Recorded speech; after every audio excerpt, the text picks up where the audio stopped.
Bonjour Thibaut Bazin, bonjour à tous, ravi de vous recevoir, député droite républicaine de Meurthe-et-Moselle et depuis quelques semaines rapporteur général de la Commission des affaires sociales, ce qui vous vaut un agenda assez chargé. Merci de prendre le temps de cette rencontre avec nous aujourd'hui.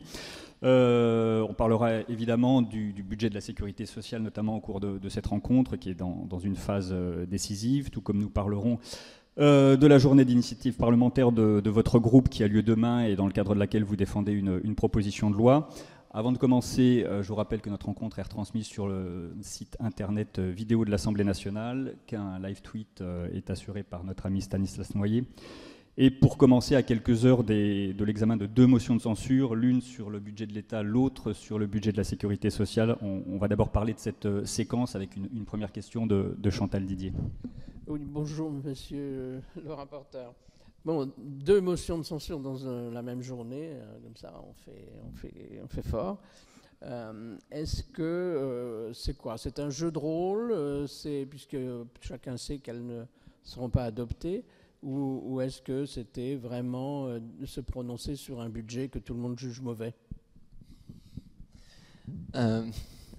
Faudrait demander aux porteurs de ces motions, je n'en fais pas partie. Ce qui est vrai, et je pense qu'on n'en a pas conscience, c'est que c'est une situation inédite. On n'a jamais eu le même jour l'engagement de la responsabilité d'un gouvernement sur deux textes budgétaires différents.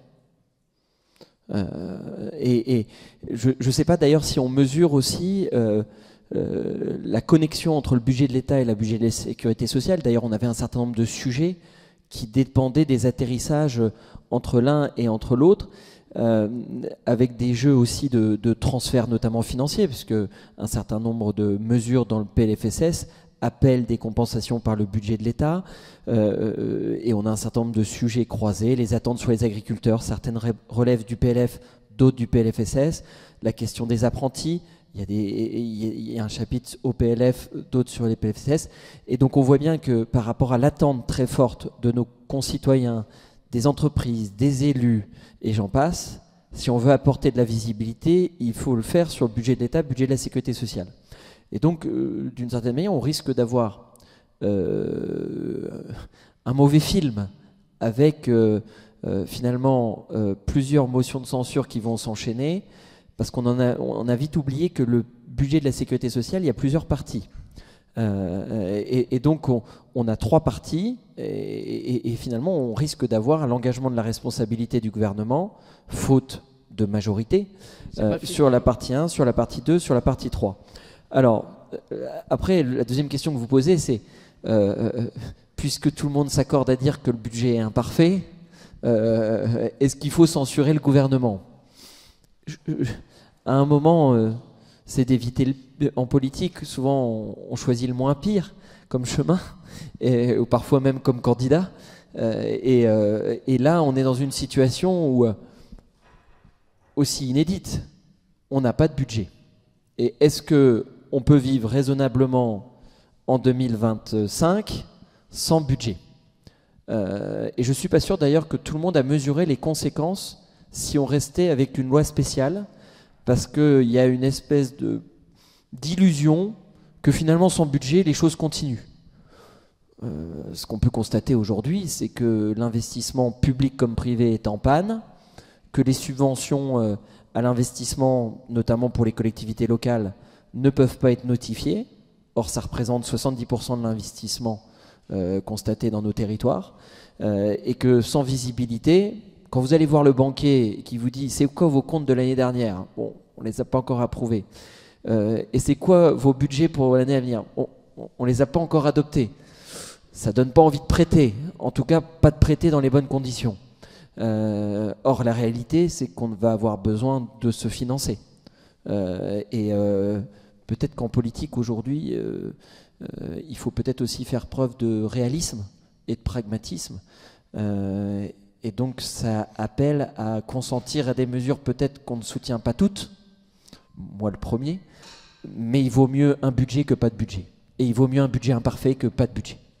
C'est-à-dire que c'est un ouf de soulagement qui l'emporte au-delà de, même si certains considèrent que au fil du temps, les budgets ont été rendus plus acceptables pour un arc politique plus large, ce qui fait que les motions de censure ne seront pas votées. Mais si le budget de l'État est définitivement adopté cette semaine, si la motion de censure, ce qui est quasi certain, n'est pas adoptée à l'Assemblée, jeudi il y a le vote au Sénat, la France aura un budget de l'État. Dans quelques jours, puisque sur le budget de la sécurité sociale, le processus n'est pas encore terminé, la France aura un budget de la sécurité sociale. L'essentiel, c'est que ces textes passent et puis on verra pour la suite.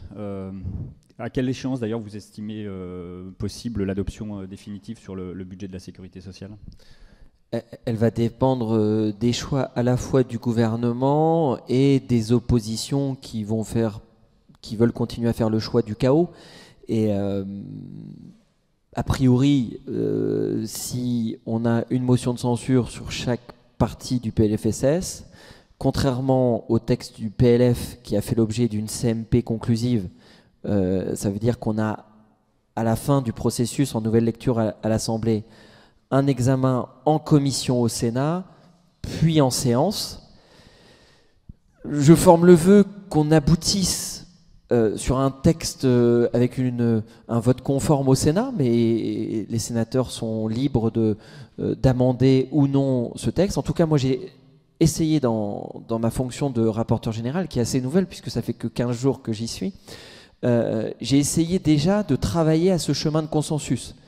Et sur un certain nombre d'articles, parfois techniques, parfois moins visibles, parfois c'est même pas des irritants, j'ai essayé de regarder ce qui avait été le chemin des possibles, le chemin des souhaitables entre l'Assemblée et le Sénat, qui ont des attentes parfois différentes. Et donc j'ai déposé un certain nombre d'amendements en commission, qui d'ailleurs sont proposés au gouvernement. Est-ce qu'il les retiendra ou pas s'il engage sa responsabilité sur chacune des parties? Mais un chemin de consensus avec le Sénat. Je ne vais pas m'en cacher, parce que moi je suis plutôt transparent. J'ai eu des échanges, notamment avec Philippe Mouillet du Sénat, à plusieurs reprises, sur un certain nombre de sujets qui demandent des terrains d'atterrissage, parce que je pense que c'est notre responsabilité aussi de ne pas faire durer inutilement la procédure. Et c'est vrai que si on pouvait avoir un vote conforme au Sénat, qui leur appartient, ça permettrait... alors aujourd'hui c'est inscrit au Sénat 17-18 en séance. Donc après une promulgation, mais vous savez qu'il y a une saisine du Conseil constitutionnel, sûrement accélérée, 8 jours. Mais voilà, si début mars, on pouvait avoir un texte qui entre en vigueur, ce serait dans l'intérêt de la France. Qu'est-ce qui a changé entre l'époque gouvernement Barnier et l'époque gouvernement Bayrou? Ce sont les textes qui ont évolué. C'est une méthode différente. Est-ce que Michel Barnier a été un peu victime du fait qu'il essuyait les plâtres de cette nouvelle configuration politique? Ou est-ce qu'il y a un vrai travail qui a été fait depuis, on l'a vu, avec un certain nombre de concessions revendiquées par le Parti socialiste? Moi, je ne suis pas commentateur. Je suis juste acteur. On oublie vite d'où on vient. Michel Barnier, il est nommé très tardivement et 2 jours plus tard, il doit envoyer sa copie à Bruxelles. Et quelques jours plus tard, il doit déposer des budgets qui font 22 000 pages.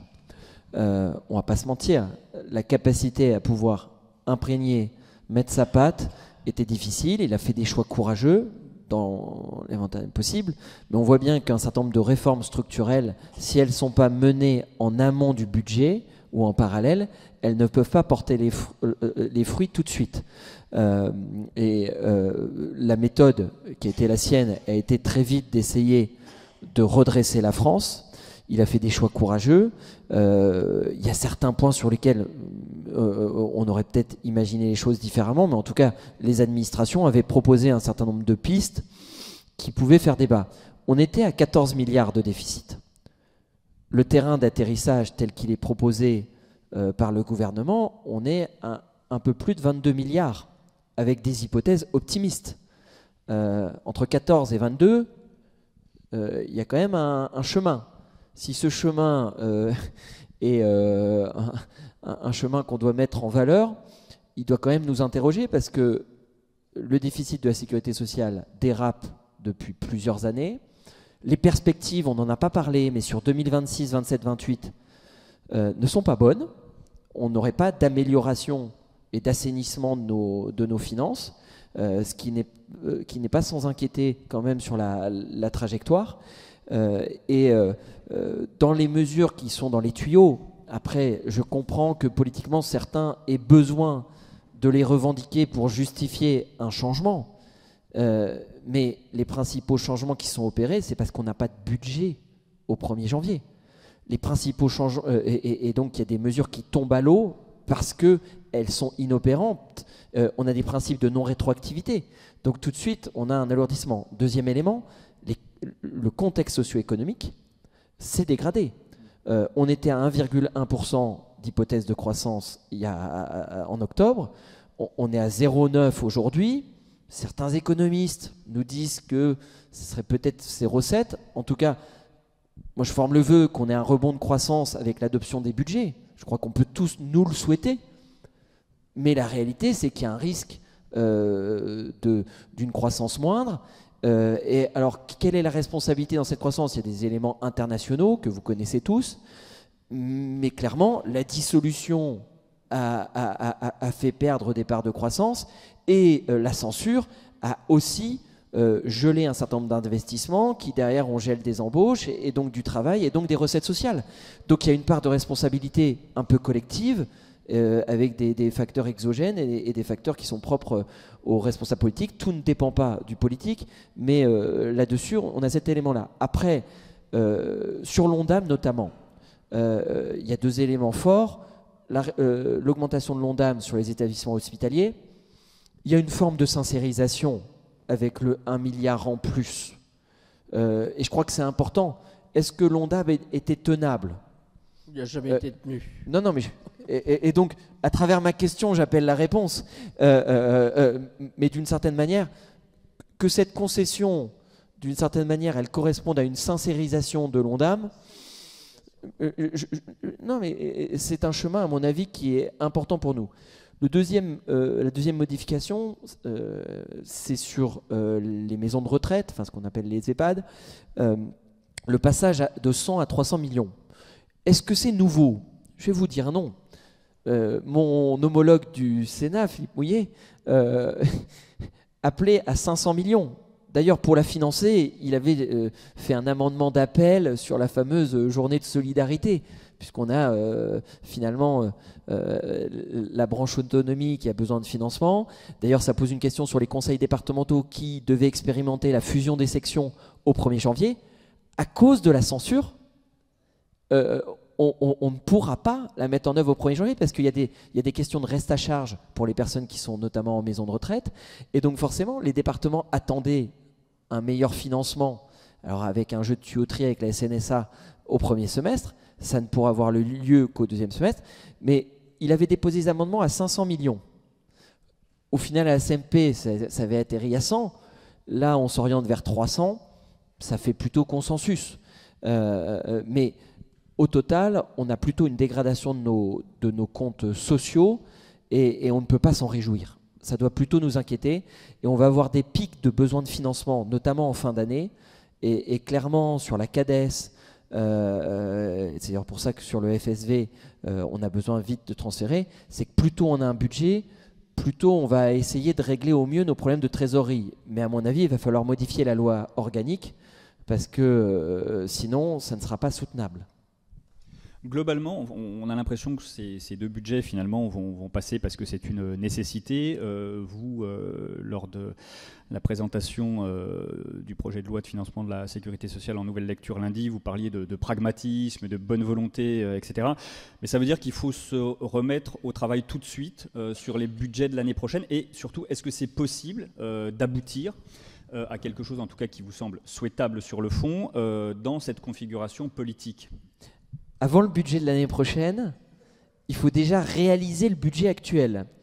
Et un des gros soucis, et vous l'avez dit à travers votre question, à travers votre remarque, c'est qu'on a parfois du mal à réaliser les économies qu'on voulait faire, et parfois on ne tient pas la maîtrise des dépenses qu'on espérait. Et les sous-jacents, le terme des sous-jacents d'ailleurs est assez intéressant, c'est est-ce qu'on va faire les économies qu'on espère faire? Et je l'ai dit très ouvertement, hein, moi je pense qu'il y a un risque sur l'exécution.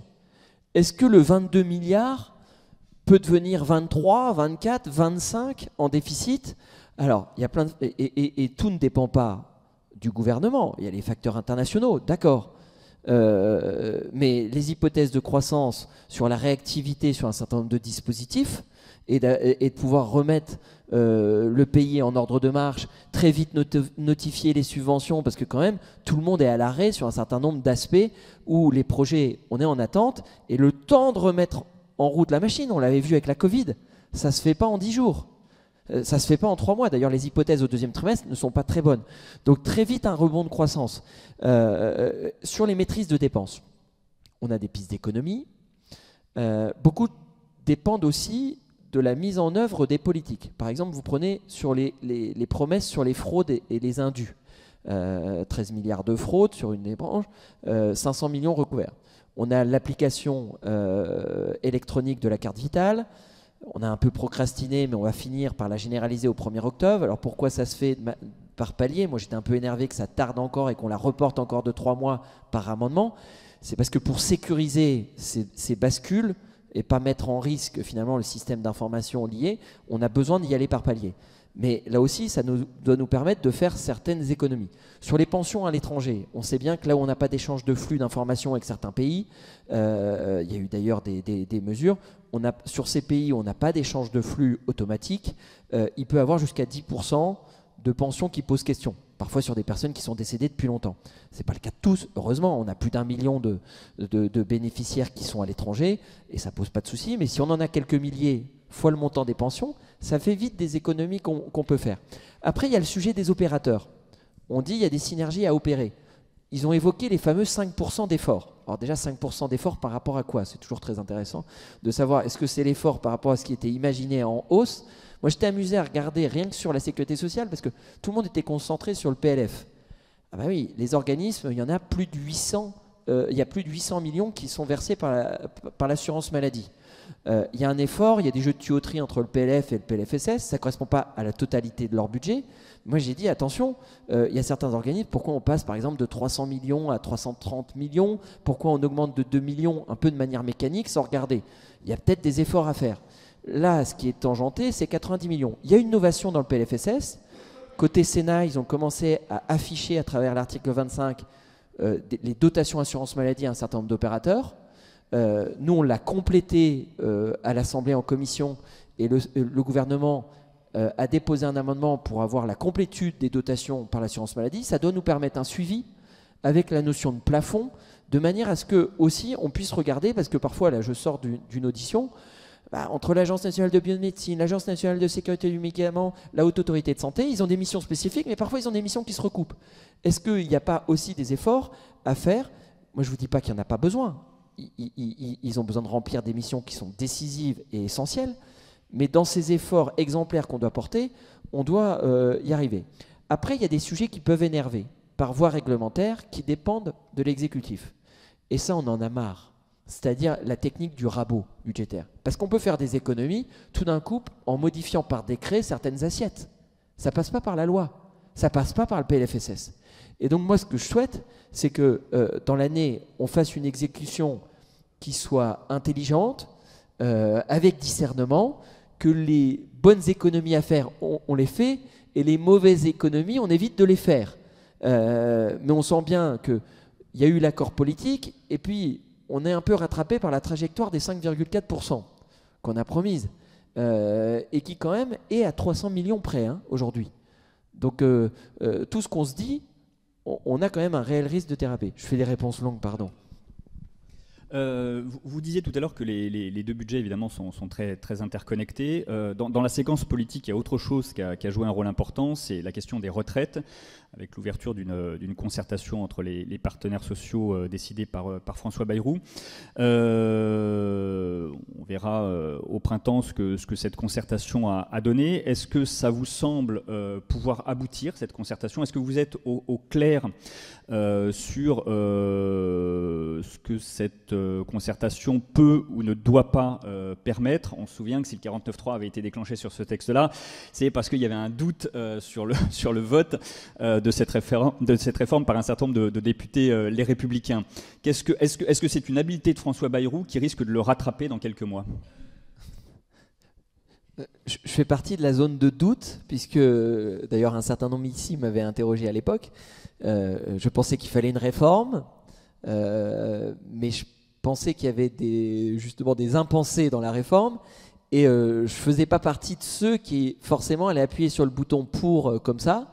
En tout cas, je ne le garantissais pas. Je pense qu'il y avait un certain nombre d'enjeux non pris en compte et des trous dans la raquette, et surtout que soit on faisait ça pour équilibrer, mais alors il fallait être sûr qu'on ait l'équilibre.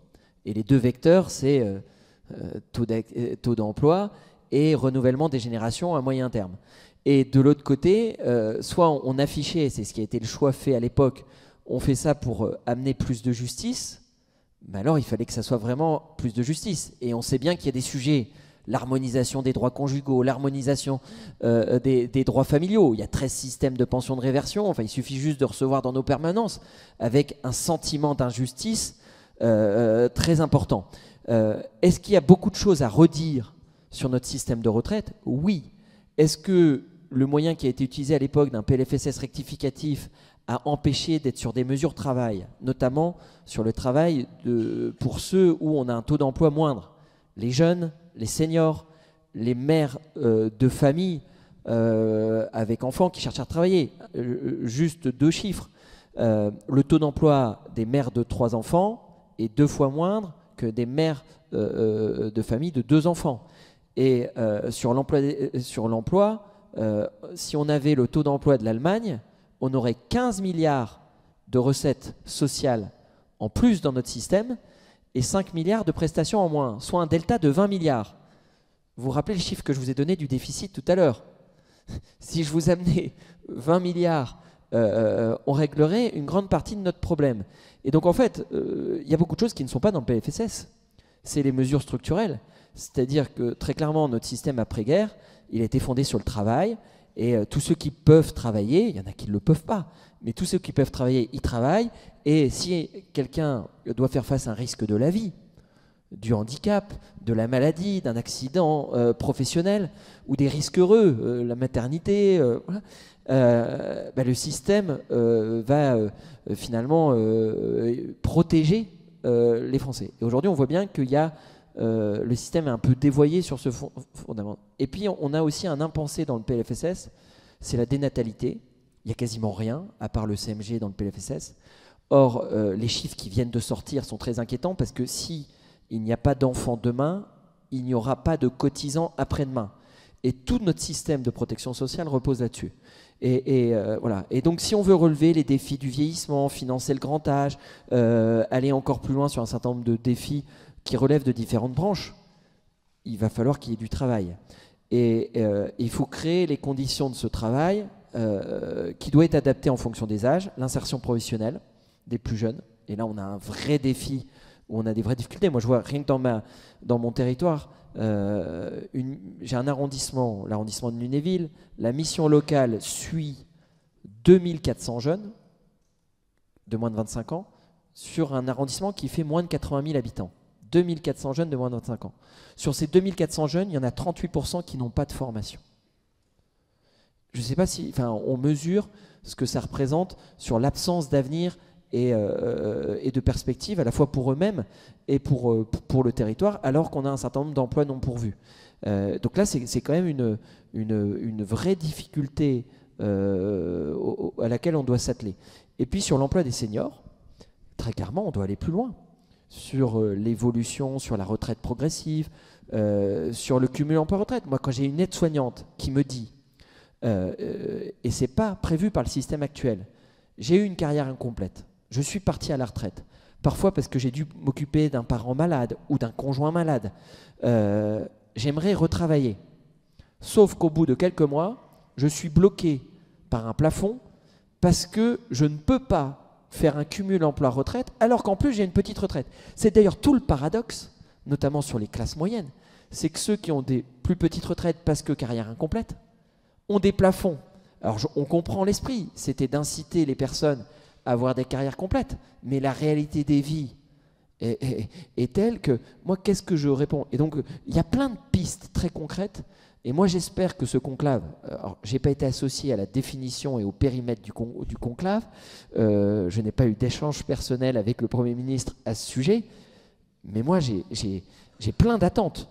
Il y a plein de choses à améliorer, il y a plein de choses à corriger. Est-ce que ça demandera demain une loi de travail avec un certain nombre de mesures? Je l'espère. Est-ce que ça demandera un PLFSS rectificatif? On y sera très vite au PLFSS 2026 sur un certain nombre d'aspects. Ce qui est sûr, c'est que si on ne veut pas baisser le pouvoir d'achat des Français, à la fois ceux qui ont travaillé et ceux qui travaillent, il faut faire très attention aux cotisations. Et donc la solution de facilité qu'on utilise souvent, d'ailleurs on a bien vu les irritants, c'est tout de suite d'augmenter les cotisations, d'alourdir les charges, parfois sur les entreprises, parfois sur les salariés, parfois sur les retraités.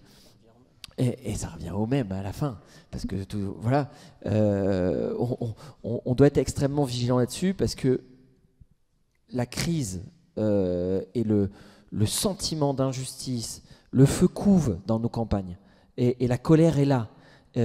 Donc moi, ce que j'essaye aussi, là, depuis que je suis rapporteur général, c'est d'essayer d'éviter de nouveaux irritants. Quand je vous parlais des sous-jacents qui dépendent du gouvernement et qui ne sont pas dans le PLFSS ou dans le PLF, j'invite le gouvernement à éviter de nouveaux irritants et surtout de préserver, parce que c'est toujours plus facile de taper sur la France qui travaille. Voilà. C'est d'ailleurs un des avantages qu'on a par rapport à d'autres pays, c'est que nos prêteurs estiment qu'on est un pays où les gens consentent à l'impôt. Et donc on récupère facilement quand on augmente les cotisations et les impôts. C'est d'ailleurs pour ça qu'on continue à nous prêter. Mais attention quand même, parce que derrière, il y a une crise démocratique qu'il ne faut pas mésestimer. Nicolas. Bonjour. Vous avez employé tout à l'heure un mot, enfin un néologisme qui mériterait un peu plus de clarté. Sincérisation. La dernière fois que j'en ai entendu parler, je crois que c'était le ministre du Budget, Gérald Darmanin, en 2017. Cet emploi n'a pas empêché qu'on ait pu soupçonner d'insincérité certaines pratiques au point de découvrir un trou budgétaire assez impressionnant. Alors, sur l'échelle de Richter de l'insincérité ou de la sincérisation, où vous situeriez-vous aujourd'hui? Quel effort vous reste-t-il à accomplir pour arriver jusqu'à la sincérité, tout simplement? Alors, déjà, j'essaye de m'imprégner avec humilité de mon rôle de rapporteur général. Mon rôle de rapporteur général, il est de pouvoir contrôler et d'évaluer ce que nous propose le gouvernement. Et en matière de financement, on n'a pas la main en tant que Parlement. On peut après interpeller, demander de documenter comment ils vont faire les économies qu'ils nous évoquent, comment ils prévoient, quelles sont leurs hypothèses sur les recettes qu'ils prévoient, parce qu'en fait on a un double problème, à la fois sur les recettes et sur les dépenses. Et si on a moins d'investissement, moins de travail, moins d'emploi, on aura moins de recettes. Donc les hypothèses sur l'emploi, enfin je veux dire, il y a pas besoin, c'est pas moi qui le dis. On a un certain nombre d'emplois en France qui sont menacés. La situation d'un certain nombre d'entreprises, il suffit juste de regarder le nombre de liquidations judiciaires. Moi, j'ai fait la rentrée solennelle de mon tribunal aux affaires économiques. Vous savez, les nouvelles instances qui ont été créées. Le climat économique n'est pas bon. Après, je ne suis pas non plus devin. Donc, quand je vous parle de sincérité, il y a une notion de prévision. D'ailleurs, les économistes ne sont pas toujours tous d'accord. Les modèles, d'ailleurs, ne sont pas tous les mêmes. Et puis, il y a des facteurs aussi qui sont psychologiques. Et puis, il y a des éléments que je ne maîtrise pas. Que fera et que dira le président de la République cette année? Qui sait ici? Parce que si on en est là aujourd'hui, il y a des choses qui sont passées l'été dernier. Enfin, moi, j'ai pas eu l'occasion d'échanger avec lui, donc je peux pas vous dire ses intentions, mais c'est quand même une réalité. Moi, j'essaye de m'exprimer librement. Et lundi, quand je me suis exprimé sur le PLFSS tel qu'il nous était proposé, j'ai dit clairement les éléments qui me semblaient rapprocher de la sincérité.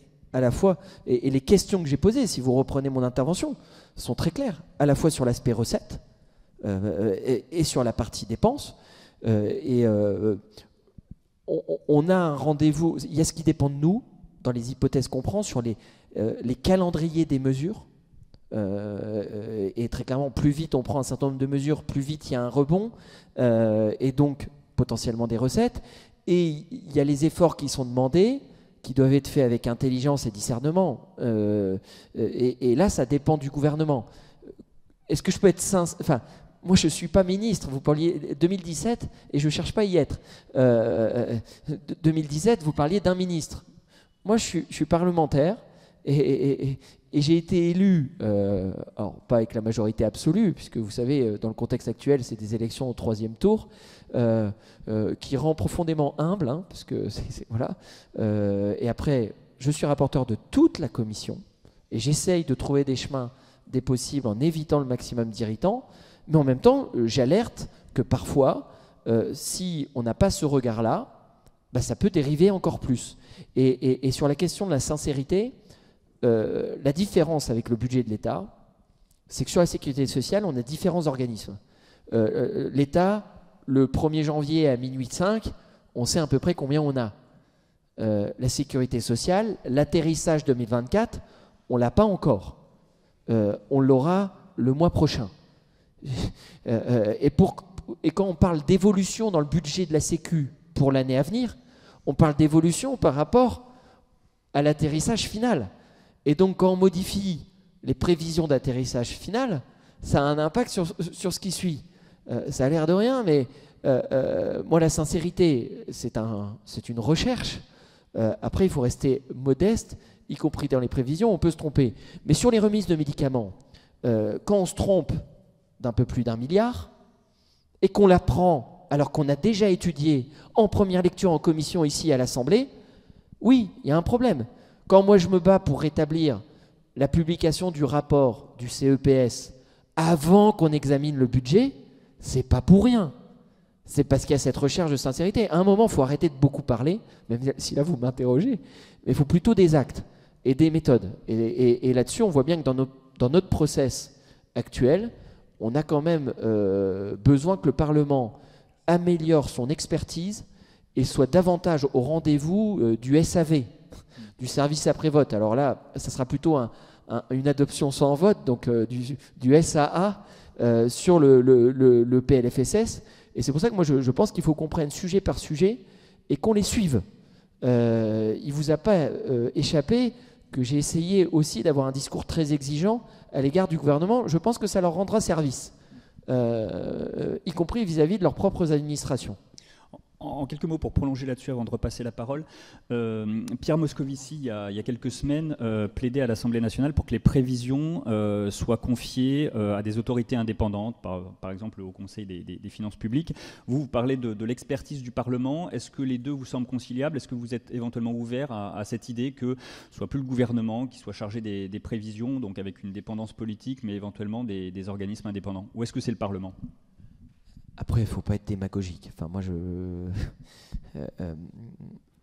des prévisions, elles dépendent aussi des décisions que vous prenez.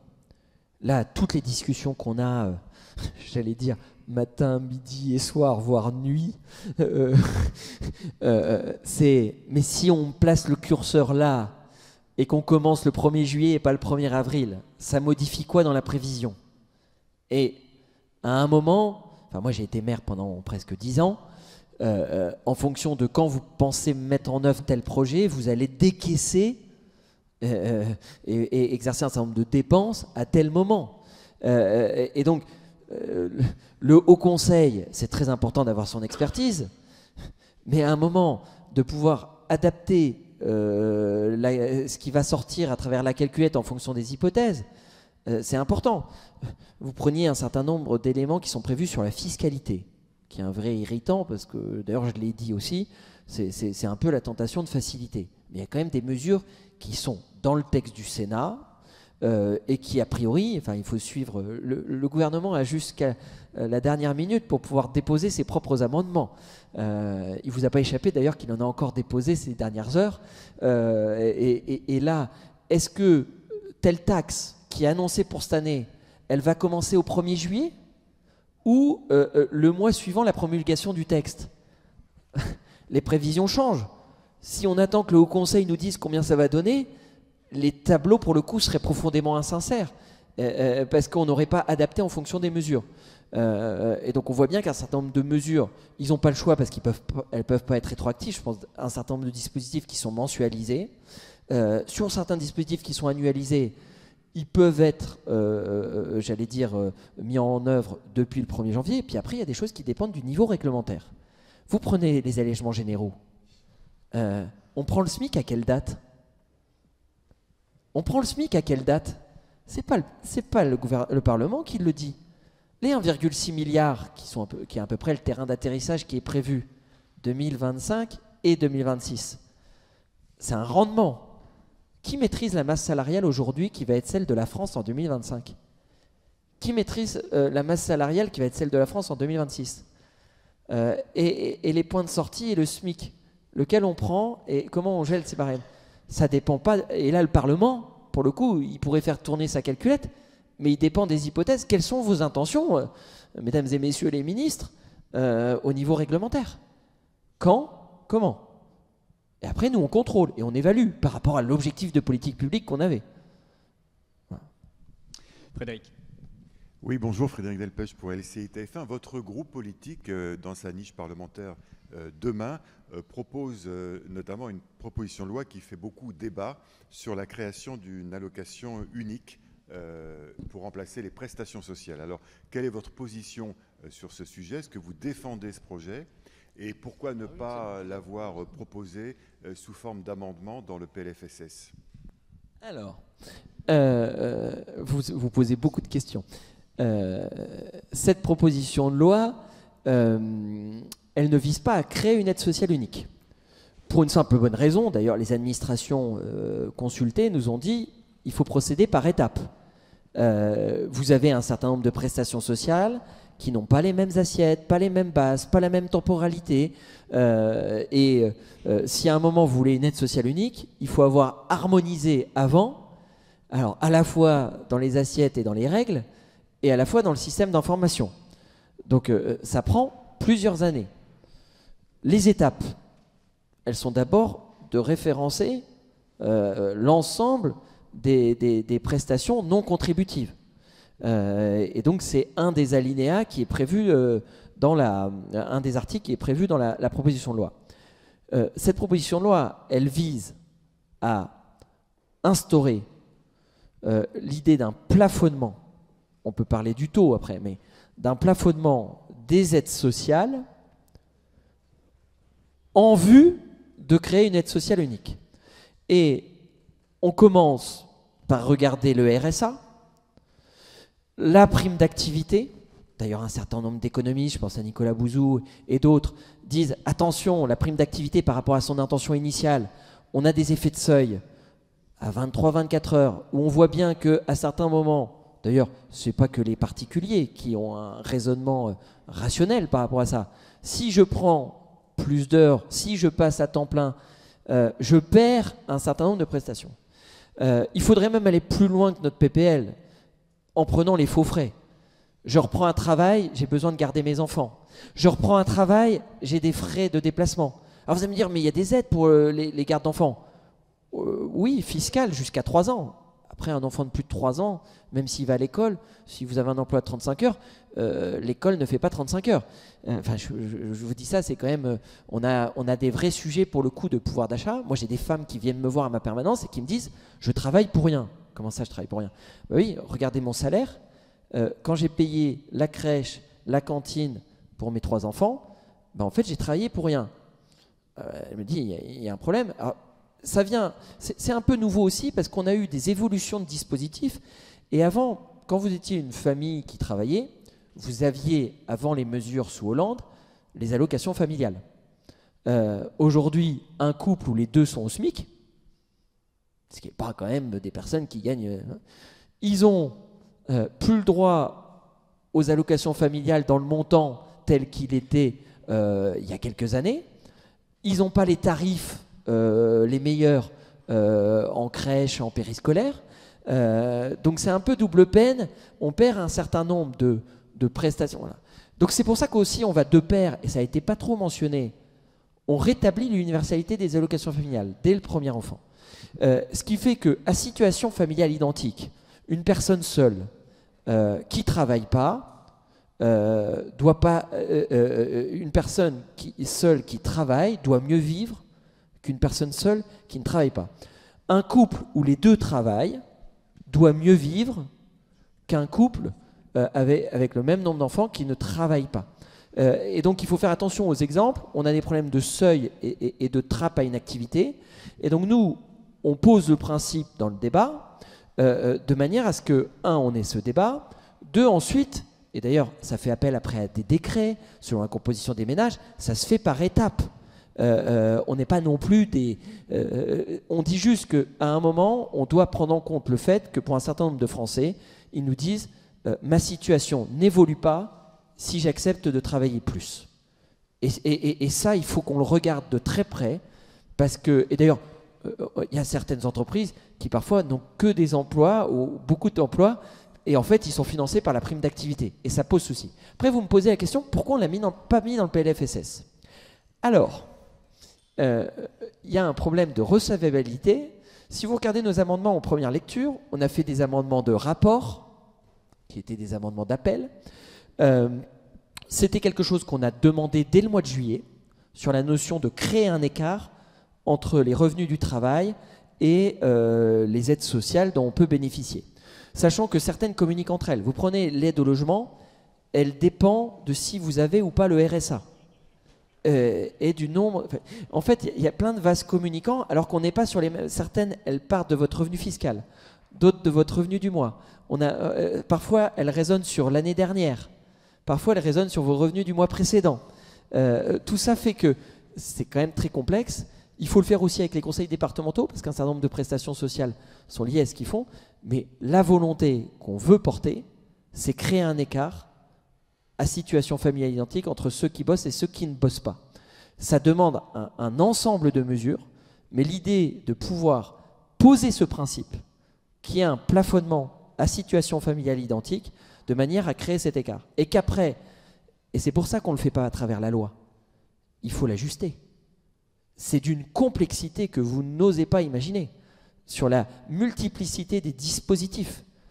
Et bien sûr, on préserve tout ce qui est le champ handicap, invalidité, un certain nombre de prestations, par exemple, liées au décès d'un enfant. Enfin, je veux dire, on n'est pas inhumain, mais on pose ce principe-là. Alors, ça a été résumé dans la presse, on crée une aide sociale unique. Je vais être sincère avec vous. Alors, faut que je fasse attention au mot sincère, parce que ce n'est pas ce que prévoit le texte à court terme. C'est plutôt les premières étapes afin, à terme, d'y arriver. Mais si à un moment, on veut favoriser le taux d'emploi en France, il va falloir s'y atteler. Et il y a des mesures qui ne sont pas prévues dans le PLFSS parce que ce n'était pas dans le texte initial du gouvernement.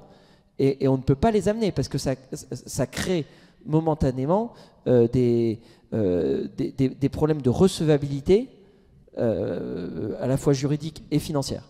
Après, si on a à terme l'aide sociale unique, ça va simplifier quand même énormément, on aura moins de frais de gestion et on devrait faire des économies.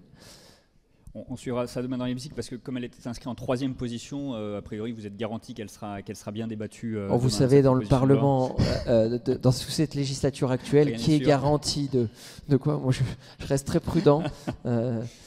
Qu'est-ce que vont faire nos oppositions sur Mayotte? Qu'est-ce qu'ils vont faire sur la priorité proposée aux travailleurs pour l'accès aux logements sociaux? Je pense notamment à Paris. Ça me frappe beaucoup dans ma circonscription, des personnes qui me disent je viens de réussir le concours de la police, je commence à Paris, je n'ai pas de logement, pareil dans la santé, etc. Voilà. Jusqu'où ça nous emmènera? En tout cas, c'est une priorité pour nous. C'est vraiment dans les fondamentaux du nouveau groupe de la droite républicaine. La valorisation du travail est quelque chose d'essentiel. Et d'ailleurs, c'est quelque chose d'assez singulier qu'on n'a pas trop mesuré, mais par exemple, le RN ne soutient pas l'idée de créer un écart. Ils ont fait diversion en parlant de la priorité nationale, de la désindustrialisation, mais ils n'ont pas soutenu l'idée de créer un écart entre les revenus du travail et ceux de l'assistanat.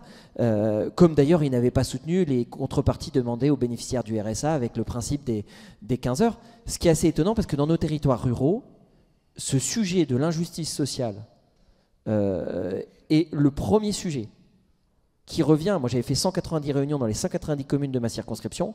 Le premier sujet qui revient, c'est mieux valoriser le travail par rapport au fait de ne pas travailler. Moi, c'est ce dont on me parle le plus. Camille Malplat pour l'AFP. Justement, donc votre PPL est en 3e position. Est-ce que si on observe beaucoup d'obstructions sur la première PPL, sur la restriction du droit du sol à Mayotte, votre groupe envisage éventuellement de passer aux PPL suivantes, de ne pas aller jusqu'au bout de l'examen on a entendu ça, donc une position. Je n'ai pas eu cette discussion avec mon président de groupe. Je ne sais pas ce que feront les autres demain. Il faut plutôt lui demander. Mais on souhaite pouvoir examiner le maximum de textes demain. Et la logique qui est la nôtre d'ailleurs, c'est d'essayer de limiter nos propres temps de parole de manière à ce qu'on puisse aborder un ensemble de mesures qui nous semblent très importantes pour justement régler un certain nombre de problèmes structurels que ne règlent pas les budgets de l'État. Et clairement, la valorisation du travail, si demain on améliore le taux d'emploi, ça sera plus de recettes sociales. Et derrière, les gens seront gagnants parce que ça leur fait des droits à la retraite pour la suite. Désolée, deuxième partie de ma question, notamment sur cette PPL, un amendement socialiste a largement réécrit votre proposition de loi et supprimé ce cumul APL-RSA jusqu'à 70% du SMIC, il me semble, un amendement socialiste adopté, et notamment, je crois, avec les voix du RN, ou au moins l'abstention du RN. Est-ce que vous avez espoir qu'un amendement de réécriture de votre part passe Nous, l'idée, elle est vraiment de tenir l'ensemble. Et on voit bien d'ailleurs notre système de protection sociale, il tiendra à court terme et à moyen terme si à la fois il est fondé sur le travail et sur le renouvellement des générations. Et si demain on a un système où on n'a pas d'effet de seuil et finalement des pertes de prestations si on reprend un travail ou si on en prend un peu plus. Ce qu'ont fait les socialistes, et qui m'a étonné d'ailleurs, parce qu'ils ont supprimé les alinéas sur le principe du plafonnement, qui après devait être précisé par décret sur un certain nombre d'aspects, et ils ont gardé le rétablissement de l'universalité des allocations familiales. C'est un peu cocasse, parce que ceux qui ont mis à mal un des principes fondamentaux de la branche famille, l'universalité des allocations familiales, sur lesquels tout le monde s'était entendu dans l'après-guerre, c'est les socialistes sous François Hollande qui ont raboté et mis sous condition de ressources les prestations familiales et un certain nombre d'autres mesures, puisqu'ils ont raboté le quotient familial. Et on voit bien d'ailleurs l'aspect social et l'assiette fiscale, c'est double peine pour les familles de classe moyenne. Si vous rajoutez à ça ce qu'ont fait les macronistes au tout début de leur premier mandat d'Emmanuel Macron, c'est le rabot sur la prime d'accueil du jeune enfant. À partir du moment où un couple, chacun des deux a le SMIC, moins 180 € sur la prime d'accueil du jeune enfant. Tout ça contribue au fait que quand vous mettez à travailler, finalement, si c'est pour perdre la prime d'accueil du jeune enfant, c'est quand même un peu stupéfiant. Et donc les socialistes ont évolué, et je m'en réjouis, sur les allocations familiales. Voilà. Mais c'était une technique finalement pour garder une partie et pas d'autre. Puis après, vous savez, dans les niches, si vous supprimez totalement l'article, on revient au texte initial si tous les articles sont supprimés totalement. Donc parfois, il y a des techniques de supprimer un bout ou garder un des deux articles pour ne pas revenir au texte initial. Procédure parlementaire. Justement, il y a encore plusieurs questions. Vous avez encore un peu de temps. On peut aller jusqu'à 45, 50. Ça vous Ah, va mais moi, je m'adapte à vous. Bon, Stan. Stanislas Noyer, l'aide de l'expansion. Justement, la proposition de loi Jeanbrun qui introduit un 15e critère d'attribution de logements sociaux qui soit le fait de travailler, elle a été bien démontée, je crois, en commission. Oui. Donc vous avez peut-être une chance que la vôtre remonte plus vite. C'est parce que ou est-ce que quand même vous allez l'examiner en séance? Et deuxièmement, vous avez dit tout à l'heure qu'il y avait eu des amendements déposés par le gouvernement ces dernières heures et tout ça. Est-ce que vous avez eu le temps de regarder celles qui concernent ou le PLF ou le PLFSS? Est-ce qu'il y en a des significatives? J'essaie de faire des réponses courtes, mais vos questions appellent quand même des réponses un peu développées. Je connais bien la PPL de Vincent Jeanbrun, puisqu'initialement, je devais la porter. Et d'ailleurs, celle sur le plafonnement des aides sociales pour créer un écart avec les revenus du travail était portée initialement par Yannick Neuder. On a bon espoir que celle sur l'accès au logement pour les travailleurs soit adoptée parce que c'est une vraie demande et elle doit aller de pair aussi avec les mesures qui étaient annoncées et qu'on attend encore sur la décentralisation du logement et notamment sur les latitudes qui pourraient être données aux maires pour l'attribution des logements. Et c'est parfois très frustrant pour des maires qui ont besoin de soignants, qui ont besoin de forces de sécurité, qui ont besoin d'un certain nombre de travailleurs, de ne pas être capable de pouvoir les héberger.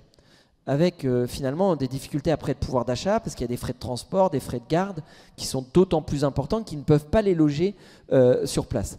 Et donc, on espère qu'elle sera adoptée. Je ne vais pas vous dire le contraire dans votre conférence, vous imaginez. Surtout que je suis quand même co-signataire dans les premières positions, donc on espère qu'elle sera adoptée. Après, vous voyez, on a une crise de la natalité, on propose des mesures. On a une crise du logement très importante. Moi, j'avais porté une proposition de loi structurante avec une quinzaine de mesures sur les différents aspects. Il y a beaucoup à dire, hein, et les budgets actuels ne répondront pas totalement à ces attentes. On a une crise du rapport au travail. On essaye d'apporter des solutions. On est un peu des... Voilà, on propose. On n'est pas là pour faire de la com. On essaye d'être assez concret sur les différents dispositifs. Votre deuxième question, c'est les amendements qui sont arrivés sur le PLFSS. Et le PLF, mais là, ils sont au 49.3 depuis... voilà. Sur le PLFSS,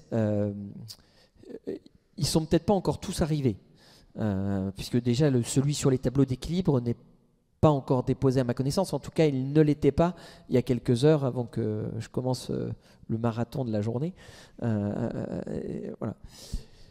On voit bien qu'il y a des choses qui bougent. Il n'y a pas énormément de surprises, mais il y a des concrétisations, notamment sur ce qui était annoncé dans la presse, sur des évolutions d'enveloppe. Ils viennent confirmer ce que nous, on avait pu analyser en termes de problèmes de rétroactivité. Et donc, on a l'impression, quand ils ne déposent pas d'amendement, et il y a quand même beaucoup d'articles où ils ne déposent pas d'amendement. Donc, j'ai l'impression que le chemin de consensus qu'on a essayé de travailler avec le Sénat a l'air de convenir. Parce que c'est toujours l'inquiétude pour un rapporteur général, c'est qu'est-ce que le gouvernement va réécrire sur ce qu'on a essayé de réécrire et qui parfois, alors on ne l'a pas retenu puisque les trois parties ont été supprimées, mais il y a quand même beaucoup d'articles où on a quand même adopté des amendements de réécriture. Parfois sur des sujets pas évidents, mais parce qu'on semblait que c'était une voie de consensus ou une voie un peu plus raisonnable par rapport à ça.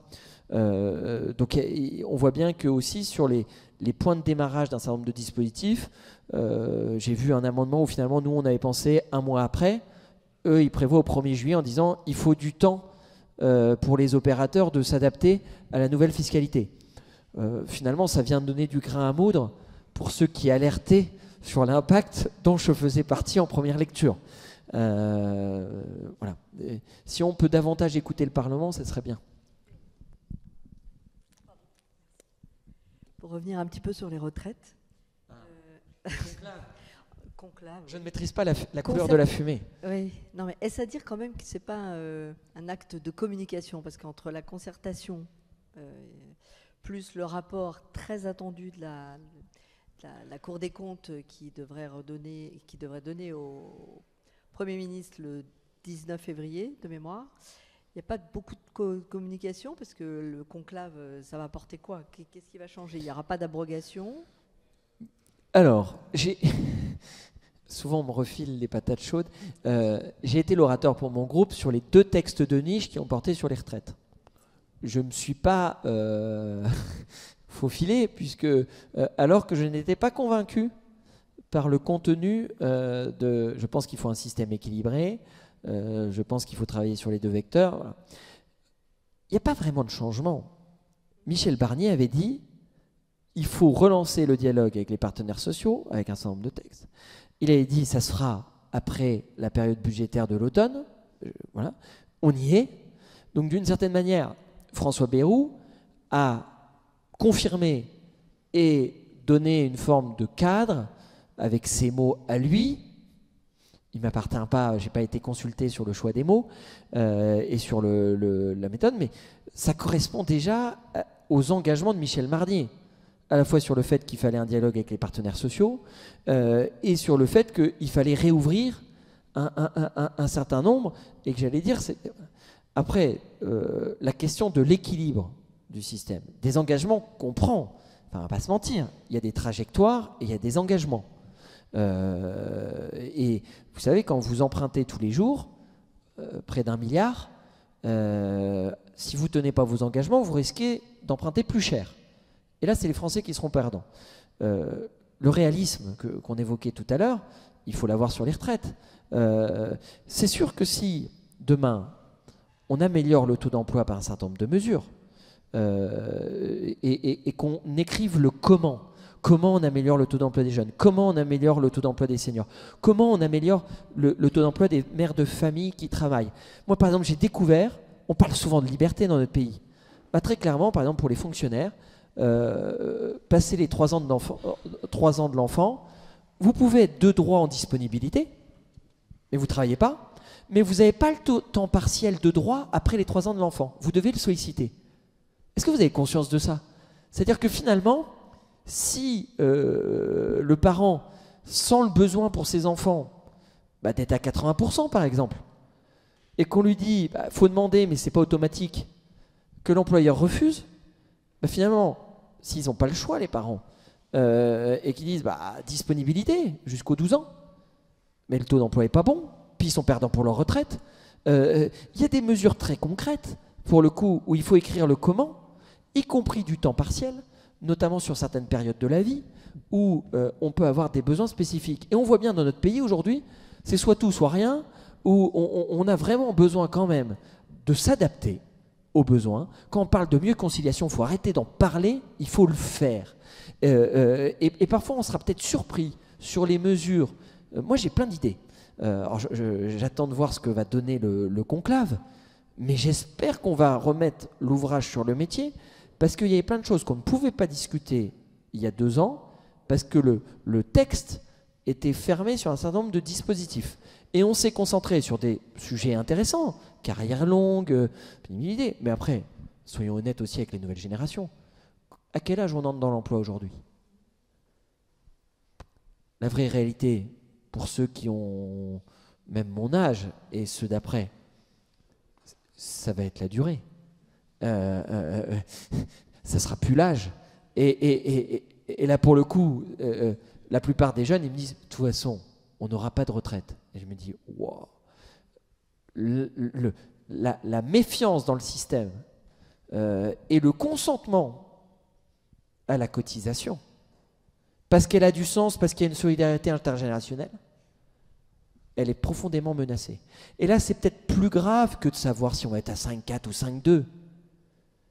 C'est que les nouvelles générations ne croient plus à la promesse qui était faite après le Conseil national de la résistance.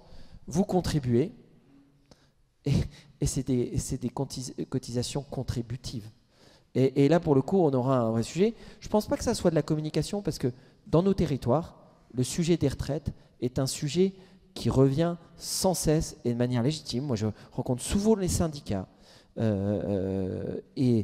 ce sujet des retraites fait partie de l'équation, y compris de l'attractivité d'un certain nombre de métiers, parce qu'il est attractif parce qu'il y a telle retraite derrière. Et il faut l'avoir de manière globale. Si on veut améliorer le taux d'emploi et l'attractivité de certains métiers, ça fait partie du package global. Et on ne peut pas voir les choses de manière saucissonnée, sinon ça serait une vraie erreur.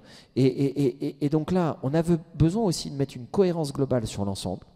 Et les retraites font partie d'un parcours de vie. Et si on ne l'écrit pas, si on ne l'améliore pas, on ne peut pas dire on va valoriser le travail si derrière il n'y a pas une retraite derrière.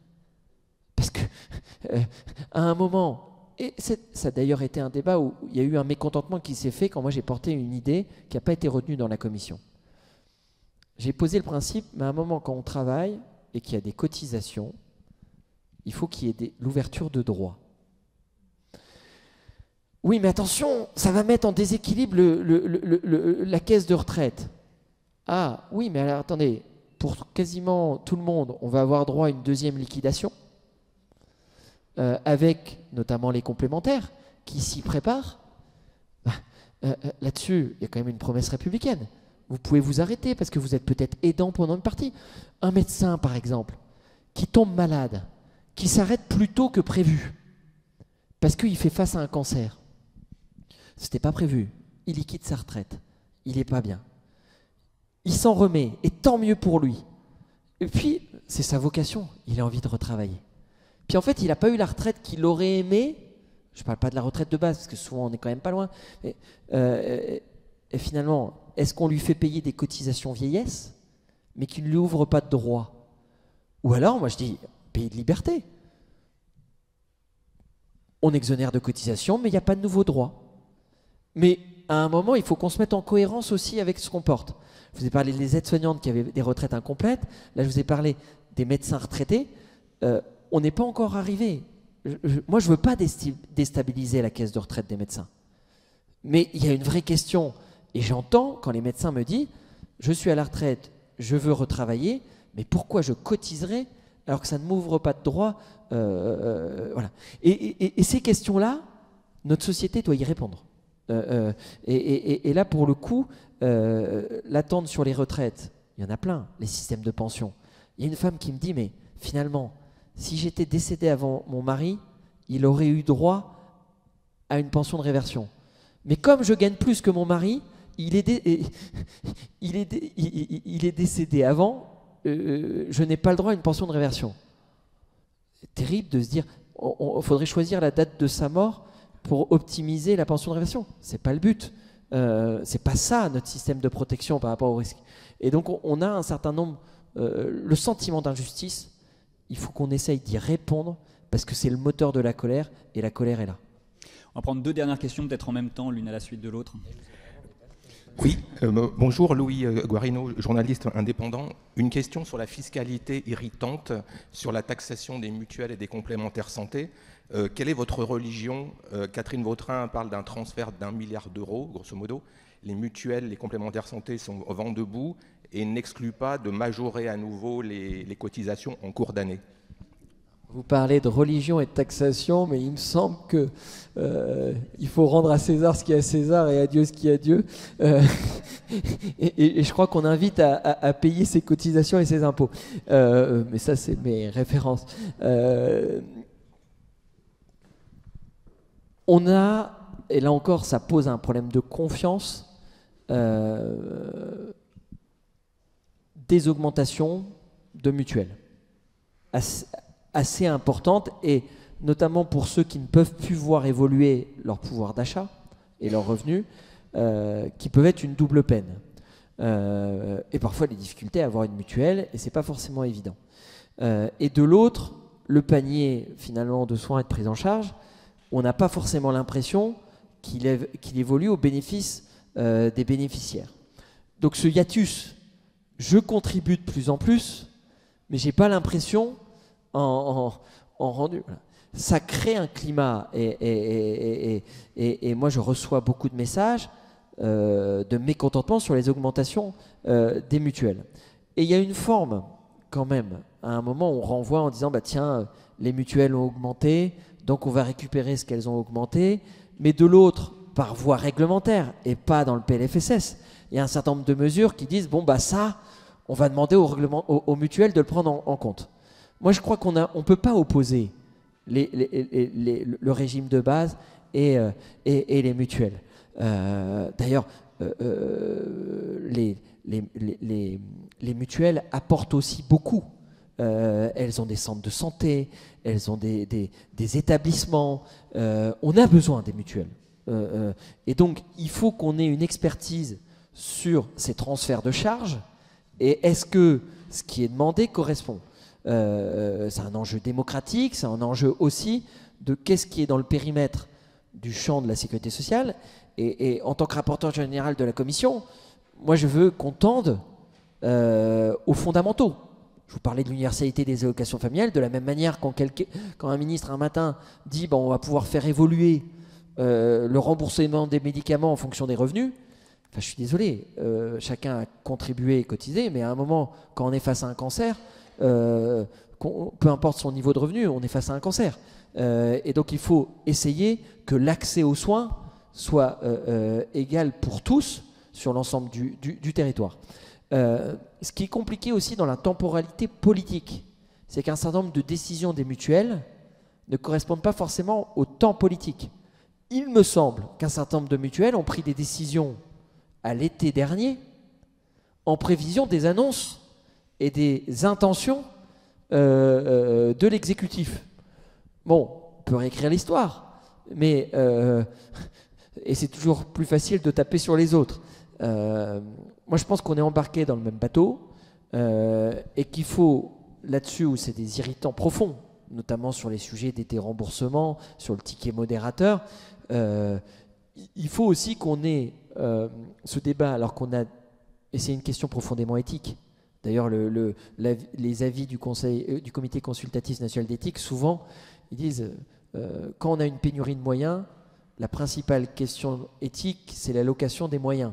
Et donc, quand moi je vous dis à un moment, il faut qu'on regarde avec discernement les dépenses qu'on peut faire sur les opérateurs, les indus, etc., c'est que si on veut à un moment un consentement à la cotisation et à l'impôt, il faut déjà que ce travail soit fait là-dessus. Parce qu'on ne pourra pas demander des efforts supplémentaires si on n'est pas soi-même exemplaire. Et pour travailler au rétablissement d'un climat de confiance entre les ayants droit et le système, il faut être plus transparent et plus efficient.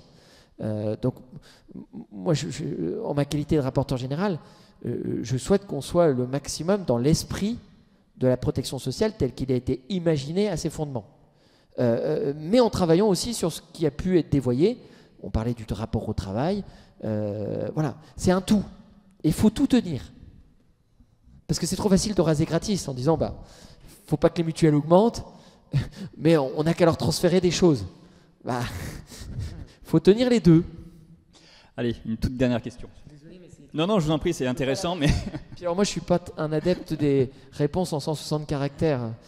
Je cherche pas à exister dans la presse. Nous non plus. Rapidement, Geoffroy Lang pour l'agence de presse médicale. On nous a alerté en fait à la suite de l'engagement de la responsabilité du gouvernement sur le PLFSS sans aucun vote sur les articles de la première partie, sur un risque d'inconstitutionnalité totale et donc de censure du texte. Est-ce que c'est un écho que vous avez eu du côté des administrateurs ou j'ai l'impression que non, à votre expression? Un risque d'inconstitutionnalité parce qu'on avait engagé sur la première partie? C'est notamment en vertu d'une jurisprudence qui date de l'automne 2022 avec les 49.3 du gouvernement Borne. Alors, je ne suis pas à la place du gouvernement et c'est à lui d'assumer ses choix. Je n'étais pas informé de l'intention du gouvernement d'engager sa responsabilité sur la première partie. Il y a encore quelques jours, je l'ai appris finalement un peu dans la presse ce week-end en disant mais on va engager dès la première partie. Est-ce que c'était l'intention initiale? Je ne suis pas sûr. L'intention initiale était peut-être d'éviter au maximum des 49.3, sauf qu'il y avait la motion de rejet.